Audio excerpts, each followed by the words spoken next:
ಶ್ರೀರಾಮ ರಾಮ ರಾಮೇತಿ ರಮೇ ರಾಮೇ ಮನೋರಮೆ ಸಹಸ್ರನಾಮ ತತ್ತುಲ್ಯಂ ರಾಮನಾಮ ರಾಮೆ.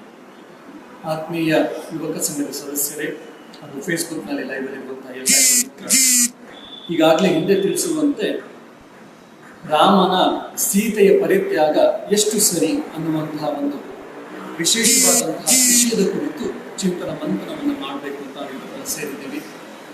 ಬರುವಂತಹ 21ನೇ ತಾರೀಕು ಇದೇ ತಿಂಗಳು ರಾಮನ ಜನ್ಮ ದಿನ, ರಾಮನ ಕುರಿತು ಹಾಗಾಗಿ ಹಲವಾರು ಚಿಂತನೆಗಳನ್ನು ಮಾಡಲಿಕ್ಕೆ ಹಲವಾರು ಕಡೆ ಪ್ರಾರಂಭ ಆಗಿದೆ.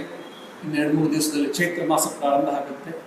ನಮಗೆಲ್ಲರಿಗೂ ಕೂಡ ಹೊಸ ವರ್ಷ ಕೂಡ ಅದು. ಹಾಗಾಗಿ ಈ ವಿಷಯವನ್ನು ತೆಗೆದುಕೊಂಡು ಇವತ್ತಿನ ದಿವಸಗಳಲ್ಲಿ ಏನಾಗಿದೆ ಅಂತಂದರೆ, ಇದು ಪ್ರಾರಂಭ ಇತಿಹಾಸವನ್ನು ನಾವು ಇಣಿಕಿ ನೋಡಿದಾಗ ಜರ್ಮನರು ಗ್ರೀಕ್ ಮತ್ತು ರೋಮನ್ಸ್ ನಾಗರಿಕತೆಯಿಂದ, ಅಲ್ಲಿರುವಂಥ ಸಂಸ್ಕೃತಿಯಿಂದ, ಅವರ ಆಲೋಚನೆಗಳಿಂದ, ಅವರ ಕಪಿಮುಷ್ಟಿಯಿಂದ ಆಚೆಗೆ ಬರಬೇಕು ಅಂತ ಆಲೋಚನೆ ಮಾಡಿರ್ತಾರೆ. ಇಂಡಸ್ಟ್ರಿಯಲ್ ರೆವಲ್ಯೂಷನ್ ಪ್ರಾರಂಭ ಆಗುವಂಥ ಸಮಯ ಅದಕ್ಕಿಂತ ಮುಂಚೆ ಅವಾಗ ಆಲೋಚನೆ ಮಾಡ್ತಿದ್ದಾಗ ಔರಂಗಜೇಬನ ಅಣ್ಣನಾದಂತಹ ದಾರಾಶುಕು ಅನ್ನುವಂತಹ ವ್ಯಕ್ತಿ ಉಪನಿಷತ್ತುಗಳನ್ನ ಓದಿ ತಿಳ್ಕೊಂಡು ಅಧ್ಯಯನ ಮಾಡಿ ಅದರಿಂದ ಪ್ರಭಾವಿತನಾಗ್ತಾನೆ.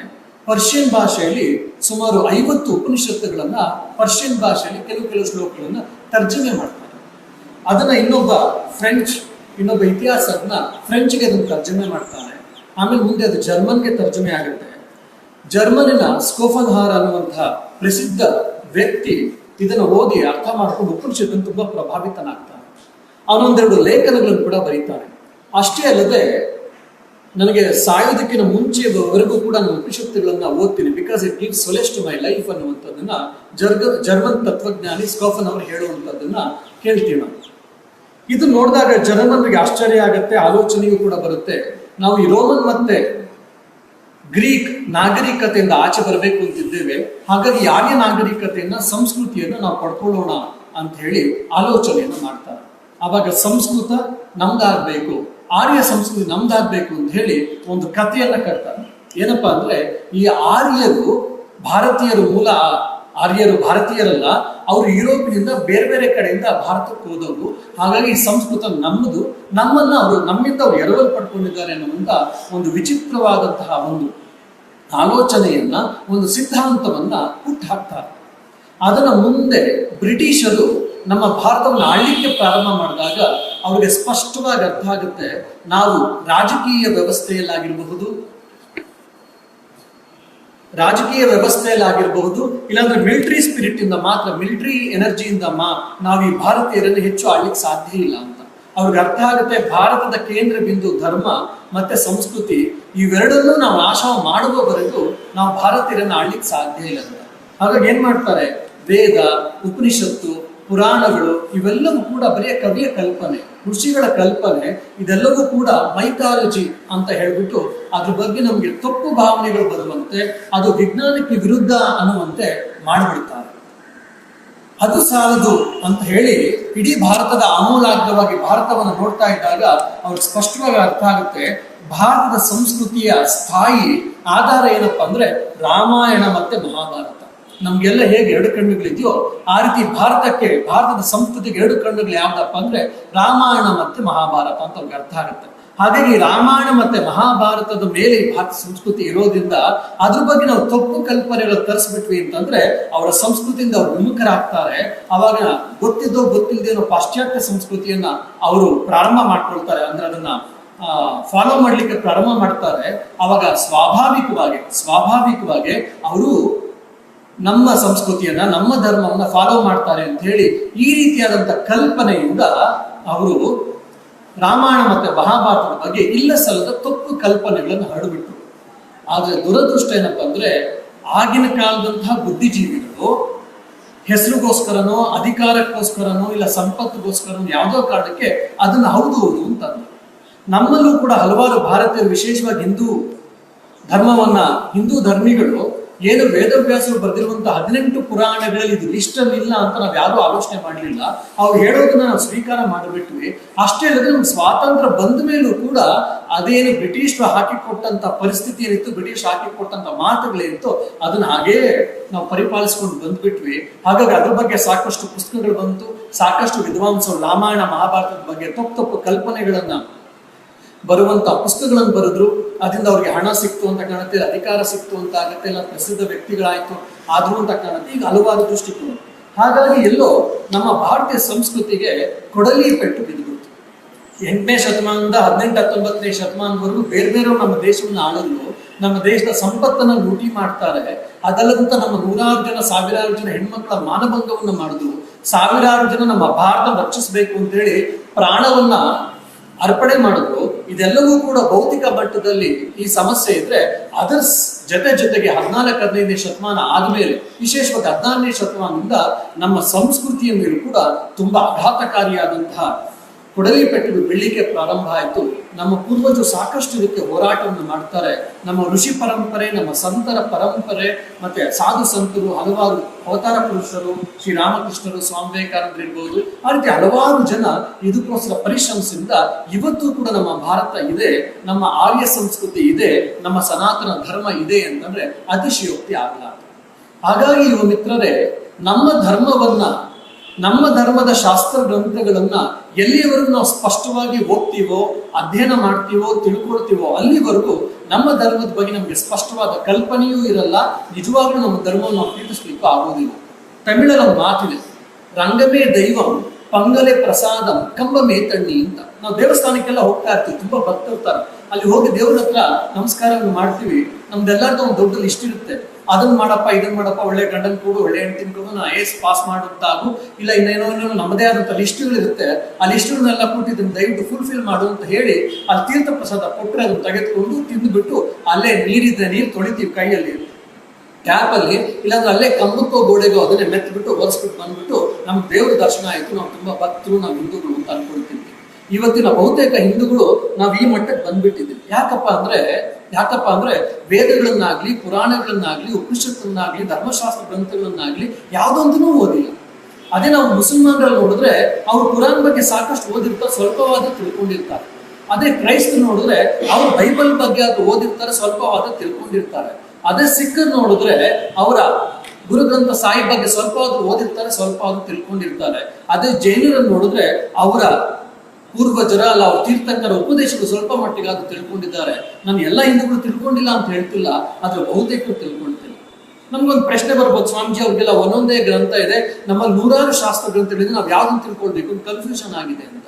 ನೀವು ಯಾವ್ದನ್ನು ಬೇಕಾದ್ರೂ ಓದಿ, ವೇದಗಳನ್ನು ಬೇಕಾದ್ರೂ ಓದಿ, ಉಪನಿಷತ್ತನ್ನು ಬೇಕಾದ್ರೂ ಓದಿ, ರಾಮಾಯಣವನ್ನು ಬೇಕಾದ್ರೂ ಓದಿ, ಮಹಾಭಾರತವನ್ನು ಬೇಕಾದ್ರೂ ಓದಿ, ಇಲ್ಲ ಪುರಾಣಗಳಲ್ಲಿ ಯಾವ್ದಾದ್ರು ಒಂದು ಪುರಾಣ ಆದ್ರೂ ಓದಿ, ಇಲ್ಲ ಒಂದು ಉಪಪುರಾಣವನ್ನಾದ್ರೂ ಓದಿ, ಯಾವ್ದಾದ್ರೂ ಒಂದು ಗ್ರಂಥವನ್ನಾದ್ರೂ ಓದಿ ಸ್ವಲ್ಪ ನಮ್ಮ ಧರ್ಮ ಮತ್ತೆ ನಮ್ಮ ಸಂಸ್ಕೃತಿಯನ್ನು ಅರ್ಥ ಮಾಡ್ಕೊಳ್ಳುವಂತ ಪ್ರಯತ್ನವನ್ನ ನಾವು ಮಾಡಬೇಕಾಗಿದೆ.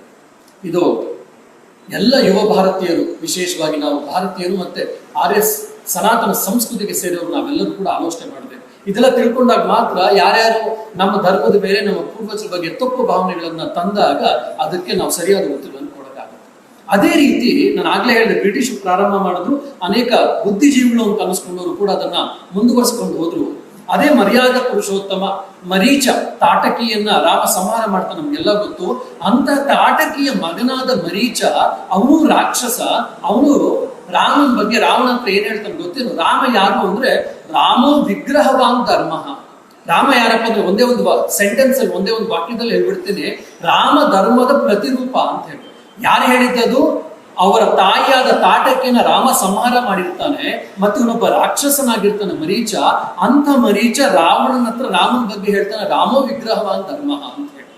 ಇನ್ನೊಬ್ಬ ಪರಿಚಾರಕಿ, ಏನು ರಾಮನಿಗೆ ಪಟ್ಟಾಭಿಷೇಕ ಆಗ್ಬೇಕು ಅಂತಿರುತ್ತೆ, ಎಲ್ಲ ಇಡೀ ಊರೇ ಅಯೋಧ್ಯ ನಗರಿ ಸಂಭ್ರಮದಲ್ಲಿ ಆಗ್ತಾ ಇರುತ್ತೆ. ಮಂತ್ರಿಗೆ ಗೊತ್ತಿರಲ್ಲ, ಮಂತ್ರೆ ಬಂದು ಕೇಳ್ತಾಳೆ ಆ ದಾಸಿ ಹತ್ರ, ಯಾಕೆ ಇಡೀ ಅಯೋಧ್ಯ ತುಂಬಾ ಏನೋ ಹಬ್ಬ ಬಂದಂಗೆ ಮಧುವಣ ಗಿತ್ತಿಯಂತೆ ಸಿಂಗಾರವಾಗ್ತಾ ಇದೆ, ಏನು ವಿಶೇಷವಾದ ದಿನ, ಹಬ್ಬದ ದಿನ ಏನು ಇಲ್ವಲ್ಲ, ಯಾಕಾಗ್ತಿದೆ ಅಂದ್ರೆ ಒಬ್ಬ ಸಾಮಾನ್ಯ ಪರಿಚಾರಕಿ, ಒಬ್ಬ ಸೇವಕಿ, ಇಲ್ಲ ನಾವ್ ಇವತ್ತಿನ ಕಾಲದ ಸೆಕ್ಯೂರಿಟಿ ಗಾರ್ಡ್ ಅಂತ ಹೇಳ್ಬೋದು, ಅಂತಃಪುರದ ಸೆಕ್ಯೂರಿಟಿ ಗಾರ್ಡ್ ಹೇಳ್ತಾರೆ ಏನಂದ್ರೆ, ಜಿತಕ್ರೋಧ ಅನಘ ರಾಮಸ್ಯ ಶ್ವ ಪಟ್ಟಾಭಿಷೇಕ ಅಂತ.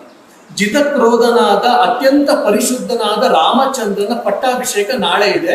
ಅದಕ್ಕೆ ಇಲ್ಲಿ ಅಯೋಧ್ಯ ನಗರ, ಕೋಸಲ ನಗರಿ ಅಯೋಧ್ಯ ನಗರಿ ರೆಡಿ ಆಗ್ತಿದೆ ಅಂತ ಒಬ್ಬ ಪರಿಚಾರಕ ಹೇಳ್ತಾನೆ. ಅಂದ್ರೆ ರಾಮನ ವ್ಯಕ್ತಿತ್ವ ಹೇಗಿತ್ತು ಅಂತ ನಾವು ಆಲೋಚನೆ ಮಾಡ್ಬೋದು.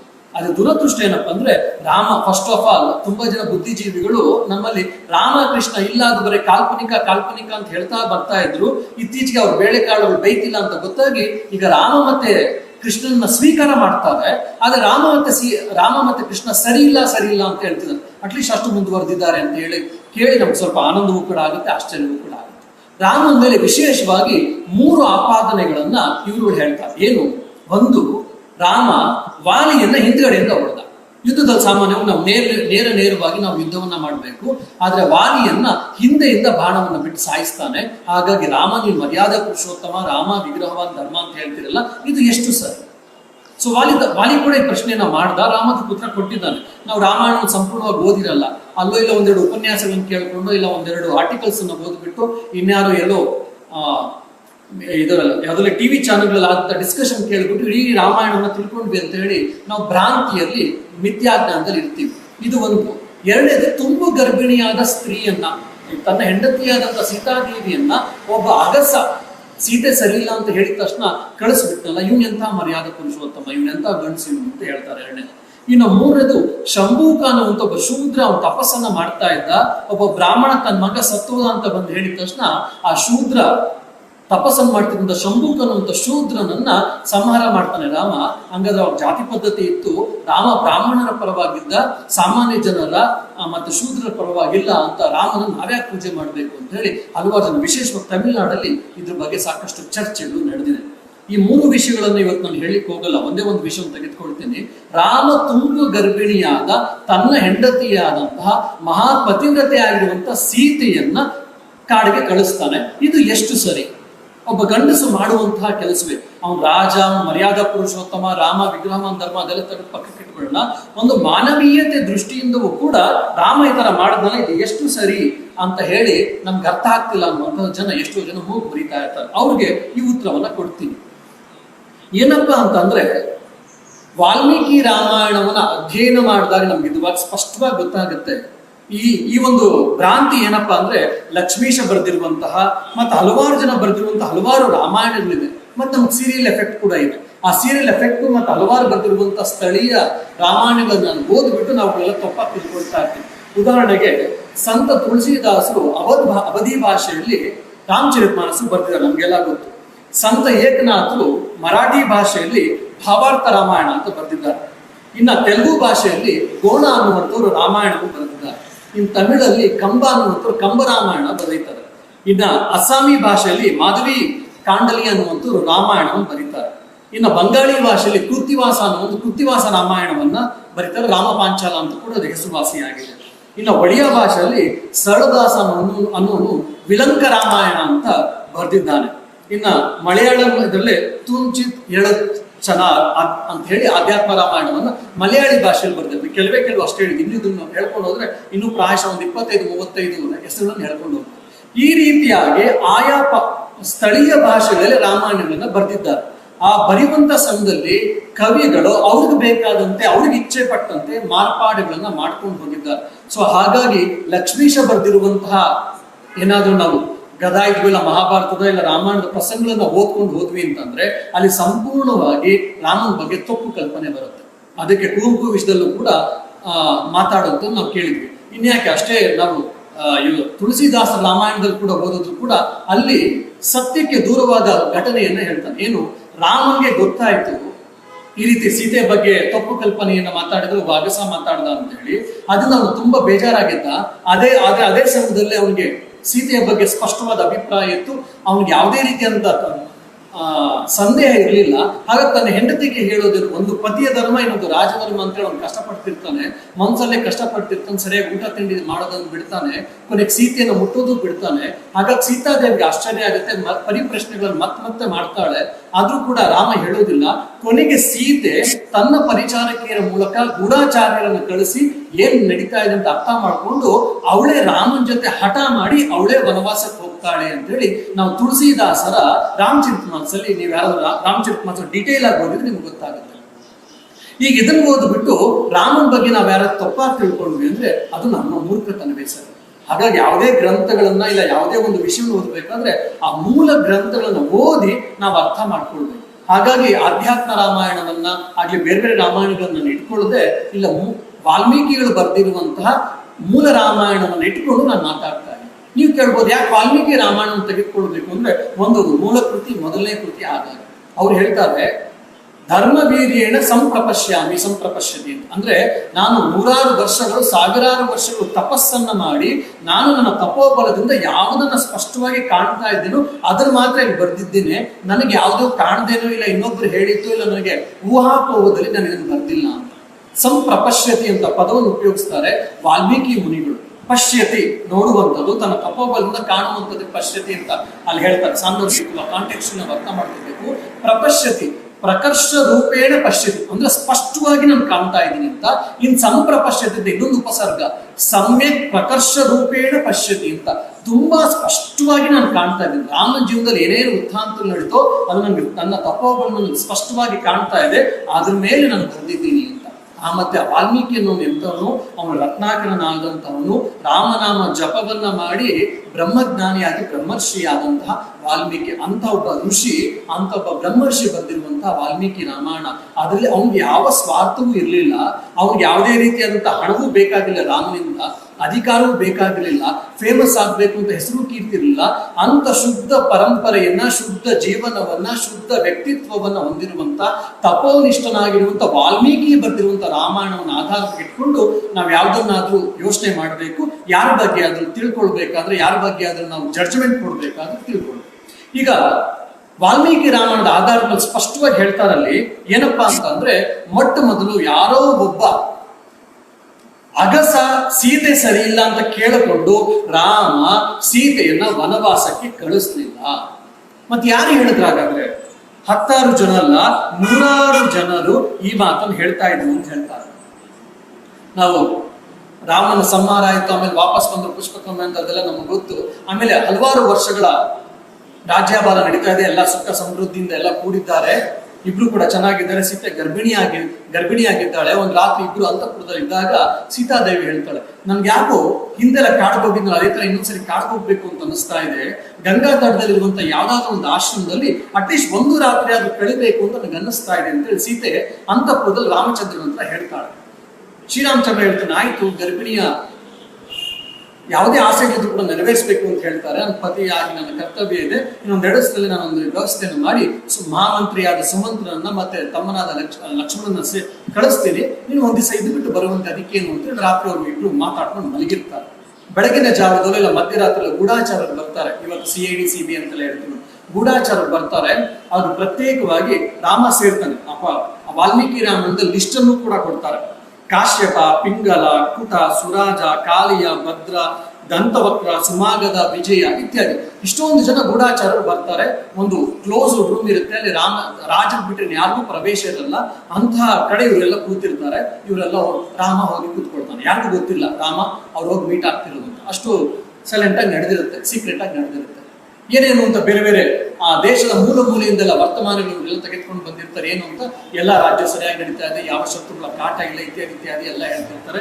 ಸೊ ನನ್ನ ಬಗ್ಗೆ ಏನ್ ಹೇಳ್ತಿದ್ದಾರೆ, ನಿಮ್ ಬಗ್ಗೆ ಎಲ್ಲ ತುಂಬಾ ಸಂತುಷ್ಟರಾಗಿದ್ದಾರೆ, ಇನ್ನು ತುಂಬಾ ಶಕ್ತಿವಂತ ಇತ್ಯಾದಿ ಅಂತ ಹೇಳ್ತಾ ಆ ದೂತ ಭದ್ರ ಅನ್ನುವಂಥ ಗೂಢಾಚಾರ ಹೇಳ್ಬಿಡ್ತಾನೆ ನೇರವಾಗಿ. ನಿನ್ ಬಗ್ಗೆ ಏನು ತಪ್ಪೇನು ಹೇಳ್ತಿಲ್ಲ ಅಂತ ಹೇಳಿದಾಗ ರಾಮ ಆಲೋಚನೆ ಮಾಡ್ತಾನೆ, ನನ್ನ ಬಗ್ಗೆ ತಪ್ಪು ಹೇಳ್ತಿಲ್ಲ ಅಂತ ಹೇಳ್ತಿದ್ಯಾ ನೀನ್ ಹಂಗಂದ್ರೆ, ನನ್ನ ತಮ್ಮಂದ್ರ ಬಗ್ಗೆ ತಪ್ಪು ಹೇಳ್ತಿದಾರ ಯಾರಾದ್ರು ಅಂತಂದ್ರೆ, ಇಲ್ಲ ನಿನ್ ತಮ್ಮಂದ್ರ ಬಗ್ಗೆ ತಪ್ಪು ಹೇಳ್ತಿಲ್ಲ. ಹಾಗಾದ್ರೆ ನನ್ನ ಮನೆಯವರುಗಳ ಮೇಲೆ ಯಾರ ಮೇಲೆ, ಅದನ್ನ ನಮ್ಮ ಕುಟುಂಬ ಸದಸ್ಯರ ಮೇಲೆ ಯಾರಾದ್ರೂ ಹೇಳ್ತಿದಾರ ಅಂತ ಶ್ರೀರಾಮಚಂದ್ರ ಕೇಳಿದಾಗ ಅವನು ಭದ್ರ ತಲೆ ಬಾಗಿಸ್ತಾನೆ, ತಲೆ ಕೆಳಗಿಳಿಸ್ಬಿಡ್ತಾನೆ.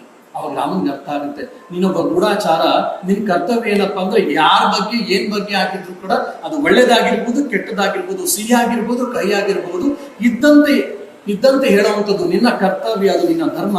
ಹಾಗೆ ಗೂಢಾಚಾರನ ಕರ್ತವ್ಯವನ್ನ ಧರ್ಮವನ್ನೇನು ಪಾಲಿಸು ಅಂತ ಹೇಳಿ ಭದ್ರನಿಗೆ ಹೇಳ್ತಾನೆ. ರಾಮ ಆಜ್ಞೆಯನ್ನು ಮಾಡ್ತಾನೆ. ಅವಾಗ ಭದ್ರ ಹೇಳ್ತಾನೆ, ನಿನ್ನ ಬಗ್ಗೆ ಎಲ್ಲ, ನಿನ್ನ ಪರಾಕಾಷ್ಠೆ ಬಗ್ಗೆ, ನಿನ್ನ ಪರಾಕ್ರಮದ ಬಗ್ಗೆ, ನೀನು ಅಸಾಧ್ಯವಾದಂತ ಕೆಲಸಗಳನ್ನು ಸಾಧ್ಯ ಮಾಡಿಬಿಟ್ಟೆ ಅಂತೆಲ್ಲ ಮಾತಾಡ್ತಿದ್ದಾರೆ. ಆದ್ರೆ ಒಂದೇ ಒಂದು ನಿನ್ನ ಬಗ್ಗೆ ತಪ್ಪಾಗಿ ಮಾತಾಡ್ತಿದ್ದಾರೆ.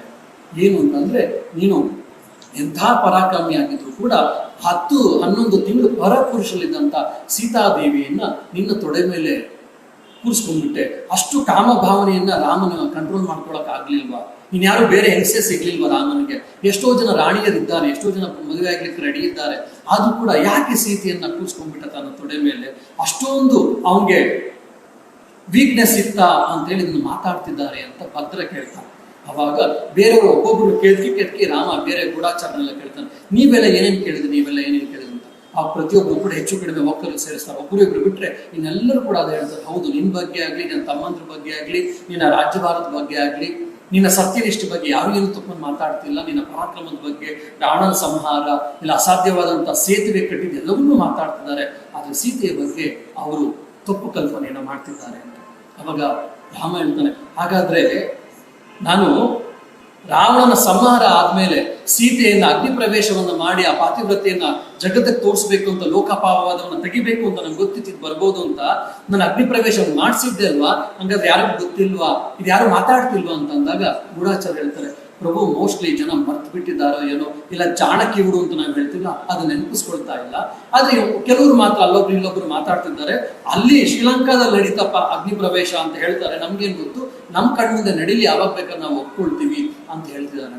ಸೊ ಯಾರೋ ಒಬ್ಬ ಅಗಸನ ಮಾತನ್ನ ಕೇಳಿ ರಾಮ ಸೀತಾದೇವಿಯನ್ನ ಕಾಡಿಗೆ ಕಳಿಸ್ತಿಲ್ಲ, ಬದಲಾಗಿ ಆ ಸಮಾಜದ, ಆ ದೇಶದ 50-60-70 ಭಾಗದಷ್ಟು ಜನರ ಅಭಿಪ್ರಾಯ ಅದೇ ಇದ್ದಿಂದ ರಾಮ ಆಲೋಚನೆ ಮಾಡ್ತಾನೆ, ಏನಂತಂದ್ರೆ ಈಗ ನಾನು ಏನನ್ನು ಮಾಡ್ಬೇಕು ಅಂತ.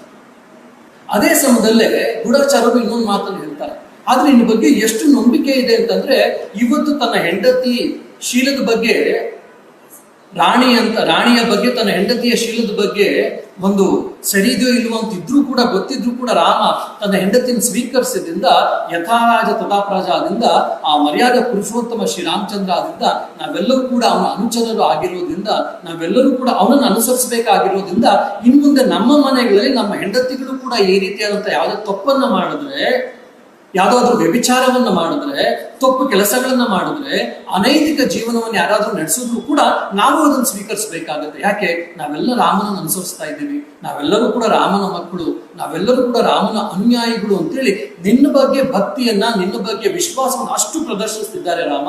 ಆದ್ರೆ ನಿನ್ನ ಹೆಂಡತಿಯಾದಂತಹ ಸೀತಾದೇವಿಯ ಬಗ್ಗೆ, ರಾಣಿಯ ಬಗ್ಗೆ, ಮಹಾಪತಿವ್ರತೆಯಾದ ಸೀತಾದೇವಿಯ ಬಗ್ಗೆ ಆ ಜನ ಆಲೋಚನೆ ಮಾಡ್ತಿದ್ದಾರೆ. ಇದೊಂದೇ ಒಂದು ವಿಷಾದನೀಯ ಅಂತ ಹೇಳಿ ಶ್ರೀರಾಮಚಂದ್ರನ ಹತ್ರ ಆ ಗೂಢಾಚಾರ್ಯರಲ್ಲಿ ಹೇಳ್ತಾರೆ.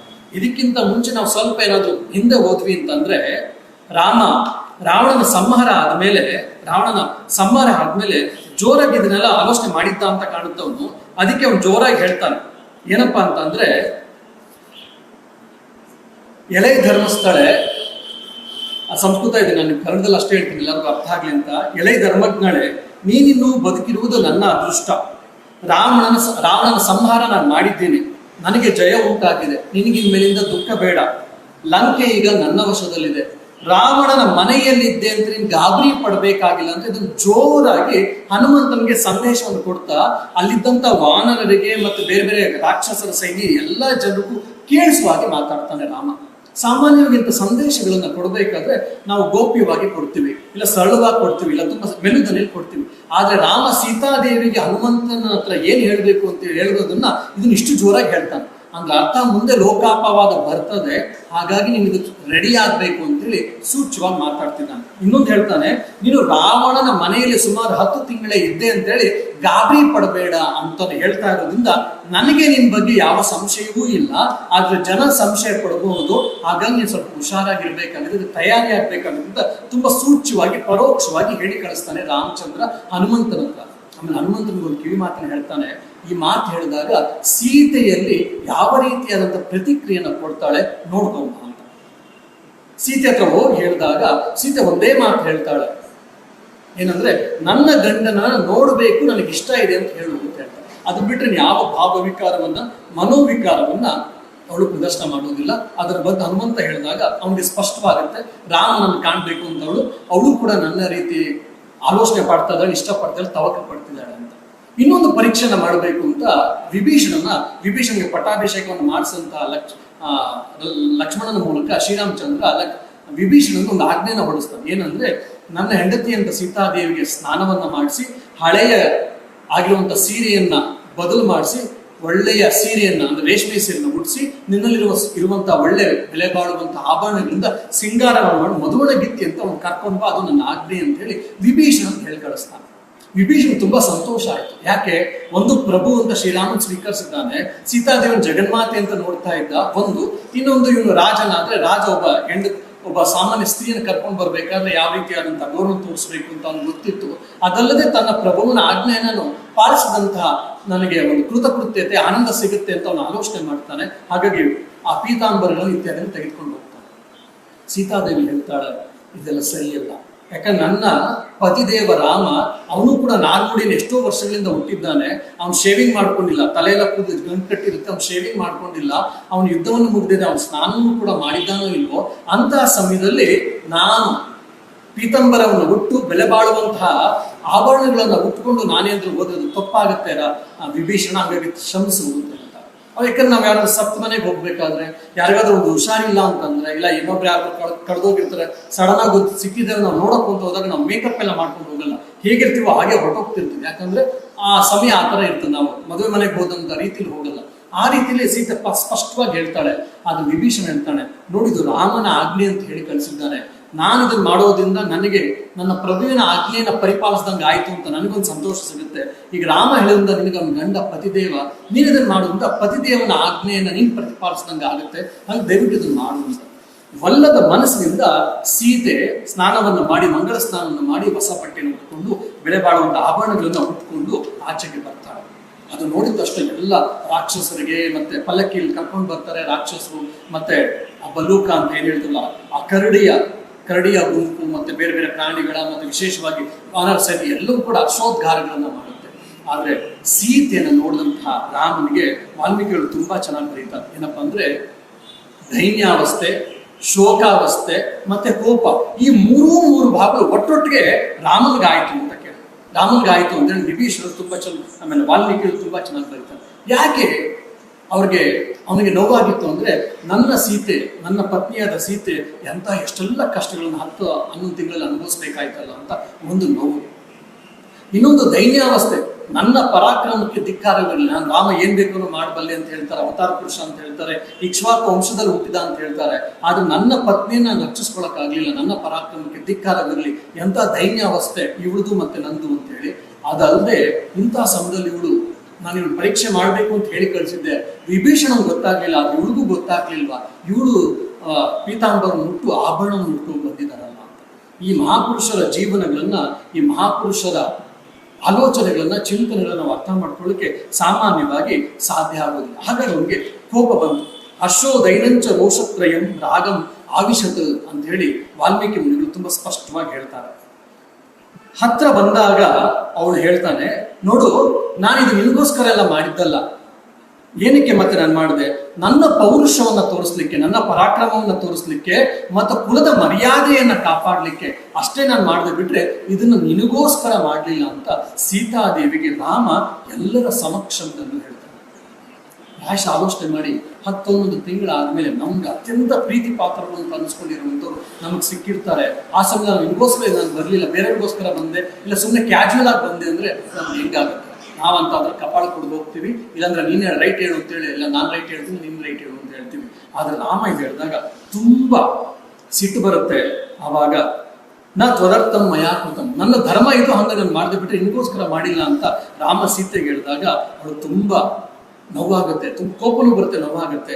ಅವಳು ಕೇಳ್ತಾಳೆ, ಹಾಗಾದ್ರೆ ನೀನು ಹನುಮಂತನ ಯಾಕೆ ಕಳಿಸ್ದೆ, ಸೇತುವೆಯನ್ನ ಯಾಕೆ ಕಟ್ಟಿಸ್ದೆ, ನನ್ನನ್ನು ಕಾಣಬೇಕು ಅಂತ ಯಾಕೆ ಹೇಳಿ ಕಳಿಸ್ದೆ, ನೀನು ಇದೆಲ್ಲವೂ ಸತ್ಯ ಇಲ್ಲ ಅಂತ ಹೇಳಿದ್ರೆ ಈಗಲೇ ಹೇಳ್ಬಿಡು, ನಾನು ವಾಪಸ್ ಹೋಗ್ತೀನಿ, ಅಗ್ನಿ ಪ್ರವೇಶವನ್ನ ಮಾಡ್ತೀನಿ ಅಂತ ಹೇಳಿ ಸೀತಾದೇವಿ ಹೇಳ್ತಾಳೆ. ಆದ್ರೆ ರಾಮ ಒಂದು ಮಾತನ್ನ ಆಡುವುದಿಲ್ಲ.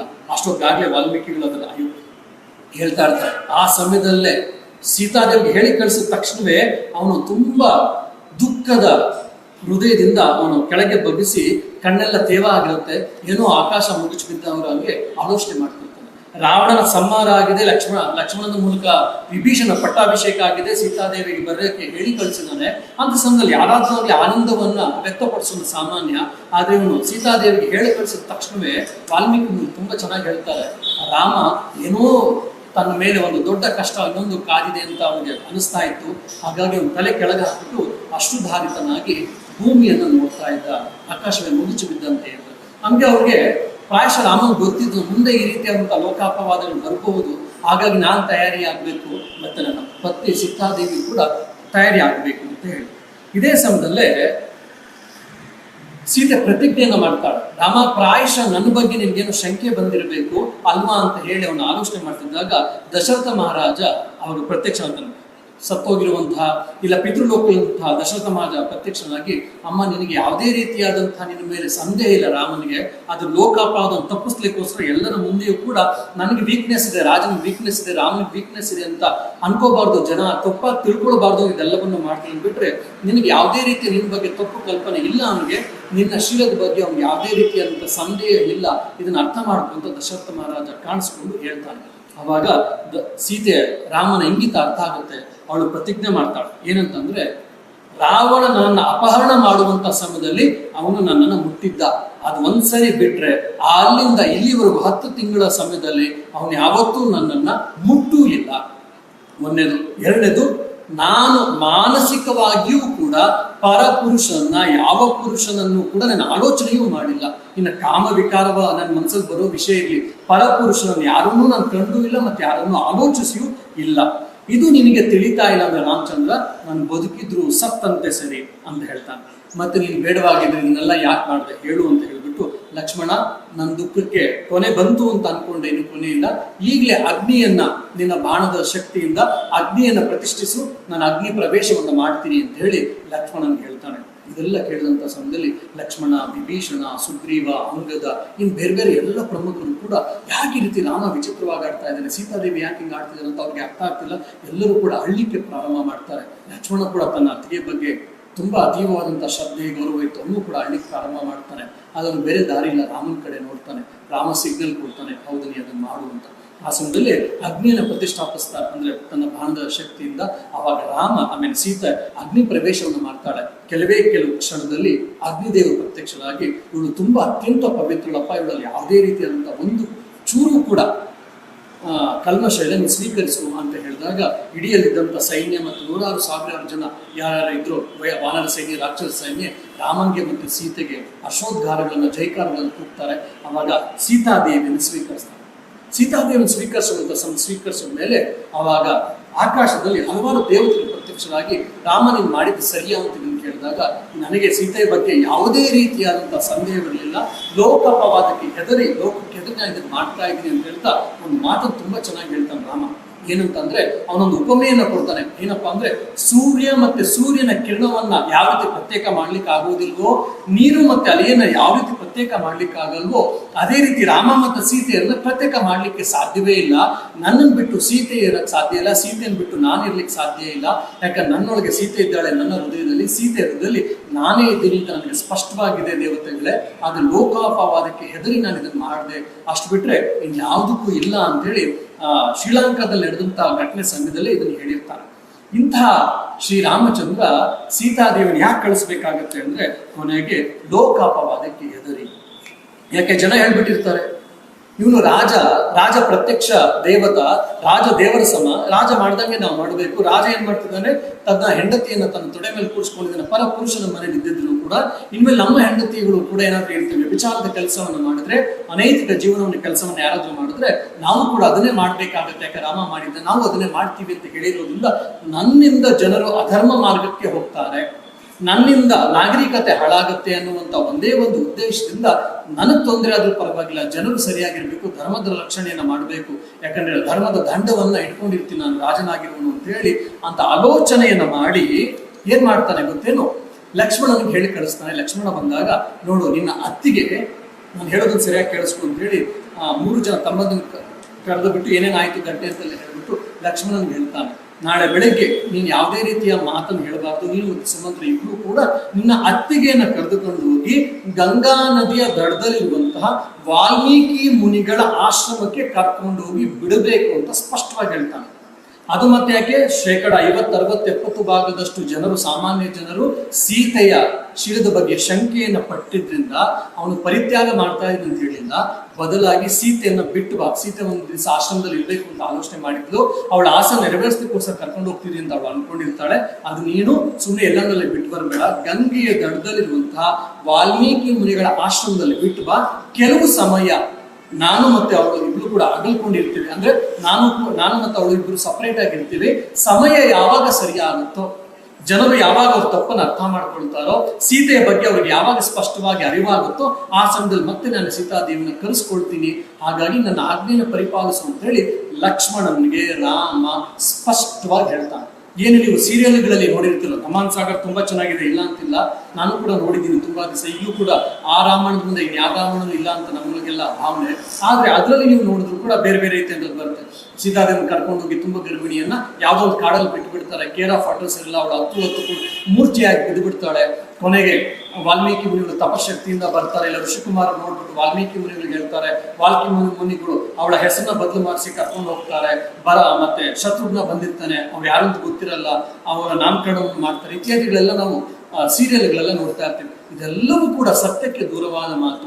ರಾಮನೇ ಸ್ಪಷ್ಟವಾಗಿ ಲಕ್ಷ್ಮಣನಿಗೆ ಹೇಳಿ ಕಳಿಸಿರ್ತಾನೆ, ನೀನು ಎಲ್ಲಿ ಬಿಡಬೇಕು, ಮತ್ತೆ ನಾನು ಸೀತೆಯನ್ನ ಪರಿತ್ಯಾಗ ಮಾಡ್ತಾ ಇಲ್ಲ, ಸೀತೆಯನ್ನ ಇಡ್ಲಿಕ್ಕೆ ವ್ಯವಸ್ಥೆಯನ್ನು ಮಾಡ್ತಾ ಇದ್ದೀನಿ. ಯಾಕಪ್ಪ ಅಂದ್ರೆ ಈ ಸಮಯ ಸರಿಯಾಗಿಲ್ಲ, ನನ್ನನ್ನು ಜನ ಹೇಳ್ಬಿಟ್ಟು ತಪ್ಪಾಗಿ ತಿಳ್ಕೊಳ್ತಾರೆ ಅಂತ. ಹಾಗಂತ ಹೇಳಿ ಸೀತೆಯ ಬಗ್ಗೆ ರಾಮನಿಗೆ ಎಳ್ಳಷ್ಟೂ ಕೂಡ ಸಂದೇಹ ಇರಲಿಲ್ಲ. ಇದು ಒಂದ್ ಕಡೆ ಆದ್ರೆ, ಇನ್ನೊಂದು ಆಫ್ಟರ್ ಎಫೆಕ್ಟ್ ನಾವು ತುಂಬಾ ಜನ ನೋಡೋದಿಲ್ಲ. ರಾಮ ಸೀತೆಯನ್ನ ಕಳಿಸ್ತಾನೆ. ಸೀತೆ ಕಳಿಸಿದ ಮೇಲೆ ಅವನು ಯಾವತ್ತೂ ಕೂಡ ಸುಖಗಳನ್ನ, ಯಾವುದೇ ಸುಖವನ್ನು ಅನುಭವಿಸ್ತಿಲ್ಲ ರಾಮ. ಅಂದ್ರೆ ಉದಾಹರಣೆಗೆ ಅವ್ರು ಸಾಮಾನ್ಯವಾಗಿ ಒಂದು ಒಳ್ಳೆ ಇರುವಂತಹ ದೊಡ್ಡ ಮಂಚದ ಮೇಲೆ ದೊಡ್ಡ ಹಾಸಿಗೆ ಎಲ್ಲ ಇರುತ್ತೆ, ಅದ್ರ ಮೇಲೆ ರೇಷ್ಮೆಯಿಂದ ಮಾಡಿರುವಂತಹ ಬೆಡ್ಶೀಟ್ಸು, ಅದನ್ನ ಅವ್ರು ಹೊತ್ಕೊಳ್ಳುವಂಥದ್ದು ನಾವೆಲ್ಲ ನೋಡ್ತೀವಿ. ಆದ್ರೆ ರಾಮ ಯಾವತ್ತು ಸೀತೆಯನ್ನ ಆಶ್ರಮಕ್ಕೆ ಕಳಿಸ್ತಾನೋ ಆವತ್ತಿನಿಂದ ಅವನು ಒಂದು ಚಾಪೆಯನ್ನು ಹಾಸ್ಕೊಂಡು, ಚಾಪೆಯ ಮೇಲೆ ಒಂದು ಬೆಡ್ಶೀಟ್ ತರದ ಒಂದು ಬಟ್ಟೆಯನ್ನು ಹಾಸ್ಕೊಂಡು ಮಲಗ್ತಾ ಇದ್ದ ನೆಲದ ಮೇಲೆ ಬಿಟ್ರೆ ಅವನು ಯಾವುದೂ ಅರಮನೆ ಸುಖ ಭೋಗಗಳನ್ನ ಅನುಭವಿಸ್ತಾ ಇರಲಿಲ್ಲ. ಬೇರೆ ಬೇರೆ ರೀತಿಯಂತ ವಿಶಿಷ್ಟವಾದಂತಹ ಖಾದ್ಯಗಳನ್ನ, ಅಂದ್ರೆ ಒಳ್ಳೊಳ್ಳೆ ತಿಂಡಿಗಳನ್ನ ಏನು ಅರಮನೆಗಳಲ್ಲಿ ರಾತ್ರಿ ಮಾಡ್ತಿರಲಿಲ್ಲ ಅದನ್ನ ಅವ್ನು ತಿಂತಾ ಇರಲಿಲ್ಲ. ಬದಲಾಗಿ ಸಾಮಾನ್ಯವಾದ ಹಣ್ಣು ಹಂಪಲುಗಳನ್ನ ಅಷ್ಟೇ ತಿಂತಿದ್ದ. ಯಾಕೆ? ನನ್ನ ಹೆಂಡತಿಯಾದ ಸೀತಾದೇವಿಗೆ ಇಲ್ಲದೆ ಇರುವಂತ ಭಾಗ್ಯ ನನಗೂ ಬೇಡ ಅಂತ. ಎರಡನೇದು, ಮತ್ತೆ ಅವನು ಕೂಡ ಏನು ಅರಮನೆಗೆ ಬಂದಾಗ, ಹೊರಗಡೆ ಬಂದಾಗ ಅವನು ಬೇರೆ ಬೇರೆ ಪೋಷಾಕಗಳನ್ನು ಹಾಕೊಳ್ತಿದ್ದ. ರಾಜ ಹಾಕೊಳ್ಬೇಕಂತ ಪೋಷಾಕು, ಅಂತಃಪುರಕ್ಕೆ ಒಳಗೆ ಬಂದ ತಕ್ಷಣ ಅವನು ಕೂಡ ಒಂದು ಸಿಂಪಲ್ ಡ್ರೆಸ್ ಅನ್ನು ಹಾಕೊಂಡಿರ್ತಾನೆ. ಯಾಕೆ? ನನ್ನ ಹೆಂಡತಿಗೆ ಇವತ್ತು ಒಳ್ಳೆ ಬಟ್ಟೆಗಳು ಇಲ್ಲದೆ ಇರೋದ್ರಿಂದ ನನಗೂ ಆ ತರ ಒಳ್ಳೆ ಬಟ್ಟೆಗಳು ಬೇಡ ಅಂತಂದು ಆಲೋಚನೆ ಮಾಡಿ ಮಾಡ್ತಿದ್ದೆ. ಮತ್ತೆ ಅಶ್ವಮೇಧ ಯಾಗವನ್ನು ಮಾಡ್ಬೇಕಾದ್ರೆ ಕಾಶಿರಾಜನ ಮಗಳು ತುಂಬಾ ಸೌಂದರ್ಯವತಿ, ಸ್ಫುರದ್ರೂಪಿ, ಒಳ್ಳೆ ಶಕ್ತಿ ಇದೆ, ಮತ್ತು ಒಳ್ಳೆ ಮನತನ, ಒಳ್ಳೆ ಕುಲ, ಒಳ್ಳೆ ವಂಶ, ಮದುವೆ ಆಗಿಂತ ಇಡೀ ಎಲ್ಲ ರಾಜವಂತಂದು, ರಾಜ್ಯದ ಸದಸ್ಯರು, ಪ್ರಜೆಗಳು ಎಲ್ಲರೂ ಕೂಡ ಮದುವೆ ಆಗಿ ಅಂತ ಹೇಳಿದಾಗ ರಾಮ ಹೇಳ್ತಾನೆ, ನಾನು ಮದುವೆ ಆಗಿದ್ದು ಒಂದೇ ಸರಿ ನನ್ನ ಜೀವನದಲ್ಲಿ, ಅದು ಕೊನೆ ಅಷ್ಟೇ, ಅದ್ ಬಿಟ್ಟು ಇನ್ನಿಲ್ಲ ಅಂತ ಹೇಳಿ ಇನ್ನೊಬ್ಬ ಪರಸ್ತ್ರೀಯನ್ನಾಗಿ ಯಾರನ್ನೂ ಮದುವೆ ಆಗಿಲ್ಲ. ಬದಲಾಗಿ ಬಂಗಾರದ ಪುತ್ಥಳಿಯನ್ನ, ಸೀತಾದೇವಿ ಪುತ್ಥಳಿಯನ್ನ ಮಾಡಿಸಿ ಅಶ್ವಮೇಧ ಯಾಗವನ್ನ ರಾಮಚಂದ್ರ ಮಾಡಿಸ್ತಾನೆ. ಬಿಟ್ರೆ ಸೀತಾದೇವಿ ಹೋದಲ್ಲ, ಅಶ್ವಮೇಧ ಯಾಗಕ್ಕೋಸ್ಕರ ಆದ್ರೂ ಆಗ್ಲಿ ಅಂತ ಇನ್ನೊಬ್ಬ ಹೆಂಗಸನ್ನ, ಇನ್ನೊಬ್ಬ ಸ್ತ್ರೀಯನ್ನ, ಇನ್ನೊಬ್ಬ ಸುಂದರವಾದ ಸ್ತ್ರೀಯನ್ನ ರಾಮ ಮದುವೆ ಆಗ್ಲಿಲ್ಲ. ಇಲ್ಲಿ ರಾಮನ ವ್ಯಕ್ತಿತ್ವ ನಮ್ಗೆ ಎಷ್ಟು ಸ್ಪಷ್ಟವಾಗಿ ಅರ್ಥವಾಗುತ್ತೆ, ನಾವಿದನ್ನು ಸ್ವಲ್ಪ ಆಲೋಚನೆ ಮಾಡ್ಬೇಕು. ಯಾಕಂದ್ರೆ ಆಗಿನ ಕಾಲದಲ್ಲಿ ರಾಜ ಮಹಾರಾಜರು 2, 3, 4, 5, 10 ಜನ ಮದುವೆ ಆಗೋದು ಸರ್ವಸಾಮಾನ್ಯವಾಗಿತ್ತು. ಅವನ ತಂದೆಯ ದಶರಥ ಮಹಾರಾಜನಿಗೆ 3 ಜನ ಮಕ್ಕಳಿದ್ದು, 3 ಜನ ಹೆಂಡತಿರಿದ್ದು ನಮ್ಗೆಲ್ಲ ಗೊತ್ತು. ಅದಲ್ಲದೆ ಇನ್ನಷ್ಟು ಹಲವಾರು ಜನ ಸ್ತ್ರೀಯರು, ಏನು ಉಪಪತ್ನಿಯರು ಅಂತ ಕರೀತಾರೆ. ಉಪಪತ್ನಿಯರು ಸುಮಾರು 100, 200, 300 ಜನದಷ್ಟು ಉಪಪತ್ನಿಯರು ದಶರಥ ಮಹಾರಾಜನಿಗೆ ಇತ್ತು ಅಂತೇಳಿ ಸ್ಪಷ್ಟವಾಗಿ ಅಲ್ಲಿ ಹೇಳ್ತಾರೆ. ಇವಳು ಪಾತಿವ್ರತೆ ಧರ್ಮವನ್ನ ಎಷ್ಟು ಚೆನ್ನಾಗಿ ಪಾಲಿಸಿದರೋ ಸೀತಾದೇವಿ, ಅದೇ ರೀತಿಯಲ್ಲಿ ಪತಿವ್ರತಾ ಧರ್ಮವನ್ನು ಕೂಡ ಶ್ರೀರಾಮಚಂದ್ರ ಅಷ್ಟೇ ಚೆನ್ನಾಗಿ ಪಾಲಿಸಿದ್ದ. ಅವಳನ್ನು ಬಿಟ್ಟರೆ ಯಾರನ್ನೂ ಕೂಡ, ಇನ್ಯಾವ ಸ್ತ್ರೀಯನ್ನು ಕೂಡ ಹೆಂಡತಿಯಾಗಿ ನೋಡ್ಲಿಲ್ಲ, ಕಾಮದ ಬುದ್ಧಿಯಿಂದ ನೋಡ್ಲಿಲ್ಲ. ಅವಳೊಬ್ಬಳನ್ನು ಬಿಟ್ಟರೆ ಎಲ್ಲ ಇಡೀ ಜೀವನವನ್ನ, ಅವನು ಕೂಡ ಎಂಥ ತ್ಯಾಗ ಜೀವನವನ್ನ ನಡೆಸಬೇಕಾಯ್ತು ಶ್ರೀರಾಮಚಂದ್ರ ಅಂತೇಳಿ ನಾವಿದನ್ನು ಅರ್ಥ ಮಾಡ್ಕೊಳ್ಳದೆ ರಾಮನ ಬಗ್ಗೆ ತುಂಬಾ ಕೆಟ್ಟದಾಗಿ ಮಾತಾಡ್ತಾ ಇರ್ತೀವಿ. ರಾಮ ಮರ್ಯಾದೆ ಪುರುಷೋತ್ತಮ ಮೇಲೆ ಅವನೊಬ್ಬ ಗಂಡಸ, ಅವನ ನಪುಂಸಕ ಅನ್ನುವಂಥ ಮಟ್ಟದಲ್ಲೆಲ್ಲ ಜನ ಮಾತಾಡ್ತಿರ್ತಾರೆ. ಹಾಗಾಗಿ ಧರ್ಮವನ್ನ ಅರ್ಥ ಮಾಡ್ಕೊಳ್ಳೋದು ನಮ್ಗೆ ತುಂಬಾ ಕಷ್ಟ. ಯಾಕೆ ಅಂದ್ರೆ ಸಾಮಾನ್ಯ ನಾಗರಿಕರ ಧರ್ಮ ಮತ್ತೆ ರಾಜಧರ್ಮ ಬೇರೆ ಆಗುತ್ತೆ. ಸಾಮಾನ್ಯ ಗೃಹಸ್ಥನ ಧರ್ಮ, ಯತಿ ಧರ್ಮ ಬೇರೆ ಆಗುತ್ತೆ. ಉದಾಹರಣೆಗೆ ನಿಮ್ಮಲ್ಲಿ ಯಾರೋ ಸಾಮಾನ್ಯವಾಗಿ ನಾಗರಿಕರ ಮಧ್ಯದಲ್ಲಿ ಮಾತಾಡ್ತಿರ್ತೀರಾ, ಇನ್ನೊಬ್ಬ ಬೈತಾನೆ. ಬೈದಾಗ ಇನ್ನೊಬ್ಬನ ಬೈದಿದ ತಕ್ಷಣ ನಾವೇನ್ ಮಾಡ್ತೀವಿ, ಇನ್ನೊಬ್ಬರು ಬೈಲಿಕ್ಕೆ ಪ್ರಾರಂಭ ಮಾಡ್ತೀವಿ. ಆ ಬೈಗಳು ಹೆಚ್ಚಿಗೆ ಹೊಡೆದಾಟಕ್ಕೆ ಹೋಗುತ್ತೆ. ಯಾಕಂದ್ರೆ ಒಬ್ರಿಗೊಬ್ರು ರಿಯಾಕ್ಟ್ ಮಾಡ್ತಾ ಇರ್ತಾರೆ. ಅದೇ ಒಬ್ಬ ಯತಿಗೆ, ಒಬ್ಬ ಸನ್ಯಾಸಿಗೆ ಯಾರಾದ್ರೂ ಬೈದ್ರು ಅಂತಂದ್ರೆ ಅವನ ಪ್ರತಿಕ್ರಿಯೆನ ಮಾಡೋ ಹಾಗಿಲ್ಲ. ಅವ್ರದನ್ನು ಸ್ವೀಕರಿಸಬೇಕು, ಸುಮ್ಮನೆ ಇರಬೇಕು. ಏನೂ ತಪ್ಪಿಲ್ಲ ಕೂಡ ಅದನ್ನು ಸ್ವೀಕರಿಸಬೇಕು ಅಂತ ಯತಿ ಧರ್ಮ ಹೇಳುತ್ತೆ. ಹೀಗೆ ಬೇರೆ ಬೇರೆ ಅವಸ್ಥೆಗಳಲ್ಲಿ ಬೇರೆ ಬೇರೆ ರೀತಿಯ ಧರ್ಮಗಳು ಬೇರೆ ಬೇರೆ ಆಗಿರ್ತದೆ, ನಾವು ಅರ್ಥ ಮಾಡ್ಕೊಳ್ಬೇಕು. ಅದೇ ರೀತಿ ರಾಜಧರ್ಮ ಮತ್ತೆ ಒಬ್ಬ ಪತಿ ಧರ್ಮ ಬಂದಾಗ ರಾಜಧರ್ಮ ದೊಡ್ಡದಾಗತ್ತೆ, ಪತಿ ಧರ್ಮ ಕೆಳಗಾಗತ್ತೆ.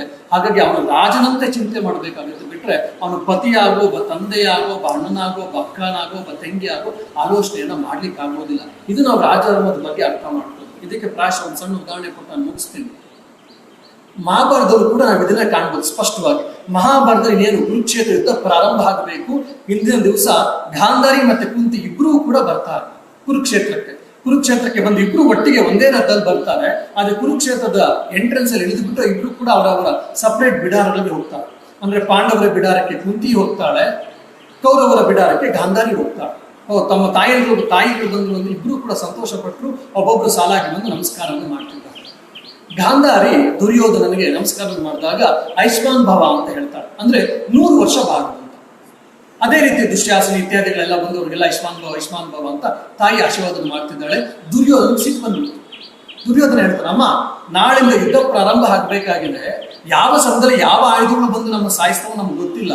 ಈ ಸಮಯದಲ್ಲಿ ನಮ್ಗೆ ಆಯುಷ್ಮಾನ್ ಭವ ಅಂತ ಬೇಡ, ನಮ್ಗೆ ಬೇರೆ ರೀತಿ ಆಶೀರ್ವಾದ ಬೇಕು. ಉದಾಹರಣೆಗೆ ನಾವೇನು ಯುದ್ಧಕ್ಕೆ ಹೋಗ್ತಾ ಇದ್ರೆ ಏನಂತ ಹೇಳ್ತೀವಿ, ಯಶಸ್ವಿ ಭವ ಅಂತ ಹೇಳ್ತೀವಿ. Let the B success of yours ಅಂತ. ಯಾವ್ದೊಂದು ಪರೀಕ್ಷೆಗೆ ಹೋಗ್ತಿದ್ರು ಕೂಡ ಆಲ್ ದ ಬೆಸ್ಟ್ ಅಂತ ನಾವು ಹೇಳೋದನ್ನ ಕಾಮನ್ ಗಮನಿಸ್ತೀವಿ.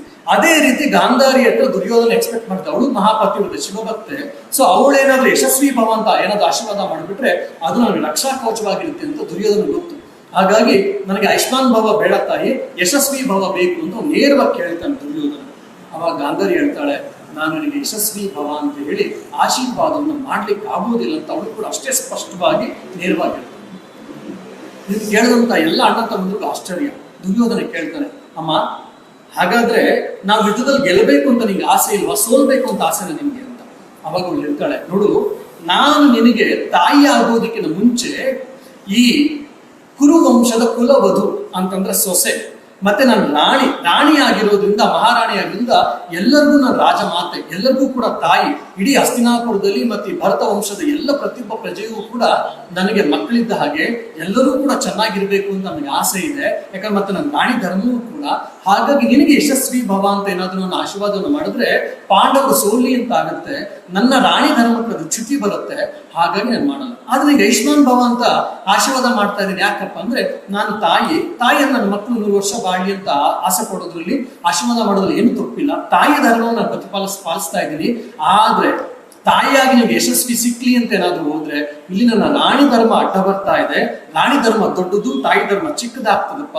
ಹಾಗಾಗಿ ನಿಮಗೆ ಯಶಸ್ವಿ ಭವ ಅಂತ ಹೇಳಿ ಆಶೀರ್ವಾದವನ್ನು ಮಾಡ್ಲಿಕ್ಕೆ ಆಗೋದಿಲ್ಲ ಅಂತ ಹೇಳಿ ಅವಳು ಸ್ಪಷ್ಟವಾಗಿ ಹೇಳ್ತಾಳೆ.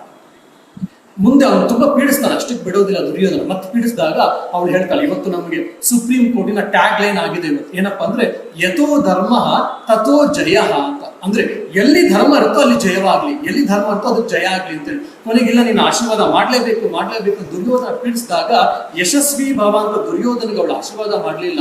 ಬದಲಾಗಿ ಆ ಪತಿವ್ರತೆ ಆದಂತಹ ಗಾಂಧಾರಿ ಹೇಳ್ತಾಳೆ, ಯಥೋ ಧರ್ಮ ತಥೋ ಜಯ ಅಂತ.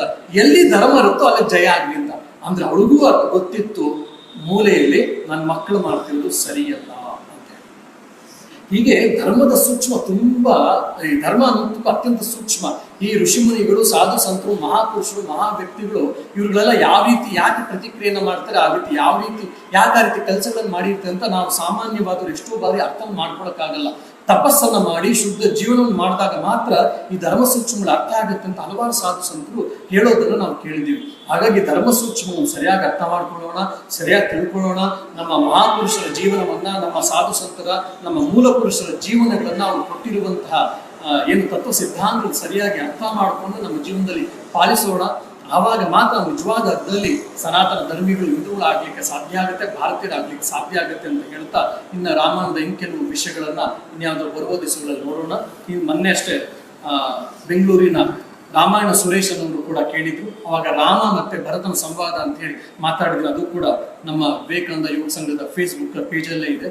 ರಾಮ ಮತ್ತೆ ಭರತ ಅವರಿಬ್ರು ಹೇಗೆ ಸಂವಾದ ಇತ್ತು, ರಾಮ ಯಾವ ರೀತಿ ಧರ್ಮ ಸೂಕ್ಷ್ಮವನ್ನ ಪ್ರದರ್ಶನ ಮಾಡ್ತಾನೆ, ಧರ್ಮವನ್ನ ಬಿಟ್ಟು ಯಾವ ರೀತಿ ಅವ್ನು ಕದರ್ಲಿಲ್ಲ ಅನ್ನುವಂಥದ್ದನ್ನು ಕೂಡ ಅಲ್ಲಿ ನಾವು ಕಾಣ್ಬೋದು. ಅವಾಗ ರಾಮನ ಬೇರೆ ವ್ಯಕ್ತಿತ್ವ ನಮ್ಗೆ ಅರ್ಥ ಆಗುತ್ತೆ. ರಾಮ ವಿಗ್ರಹ ಧರ್ಮ ಅನ್ನೋದು ನಿಜವಾಗ್ಲೂ ಹೌದು ಅಂತ ನಮ್ಗೆ ಸ್ಪಷ್ಟವಾಗಿ ಅರ್ಥ ಆಗುತ್ತೆ.